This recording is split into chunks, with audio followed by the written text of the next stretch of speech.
बिस्मिल्लाहिर्रहमानिर्रहीम। अस्सलामुअलैकुम मेरे प्यारे साथियों, फूड चैनल पर हम आपको खुशामदीद कहते हैं।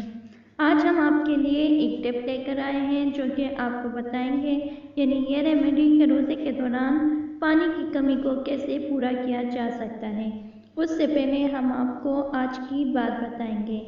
गुफ्तगू एक ऐसा अमल है जिसके वजह से इंसान लोगों के दिल में उतर जाता है या लोगों के दिल से उतर जाता है। आज हम आपको बताएंगे रोज़े के दौरान जिस्म को पानी और नमकियात की कमी से बचे रहना बेहद ज़रूरी होता है, जिसे सहर व अफ्तार के लवाज़मात में मामूली तब्दीली लाकर पूरा किया जा सकता है। रमज़ानुल मुबारक के बाबरकत लम्हात से मुस्तफ़ीद होने के लिए अच्छी सेहत का बरकरार रहना बेहद ज़रूरी है, ताकि इबादत को खुशू व खुशू के साथ अदा किया जा सके। गर्मी में रोज़ा रखने से जिस्म में पानी की कमी का एहतमाल रहता है, इसलिए गर्मी के मुज़र असरात से बचने के लिए ख़ुसूसी एहतमाम करना बहुत ज़रूरी है।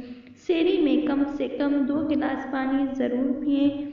इसी तरह दही और रेशेदार सब्जियां दिन भर पानी की कमी को पूरा रखने में मददगार साबित होती हैं। खीरा पानी का ज़ख़ीरा होता है। अगर सेहरी में खीरे को बतौर सलाद खाया जाए या जिस्म के खुलियात में पानी को जमा रखता है। नारियल का पानी भी काफ़ी हद तक मुफीद है। इसमें नमक की ख़ास मिक़दार शामिल होती है जो जिस्म में पानी और नमकियात की कमी को दूर करने में एक अहम किरदार अदा करती है।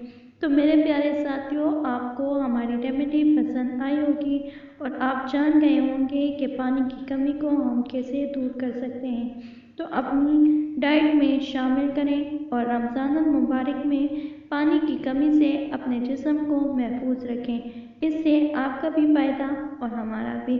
अपनी दुआओं में हमें भी याद रखिएगा और अगर हमारी वीडियो अच्छी लगती है तो ज़रूर लाइक कीजिएगा। शुक्रिया।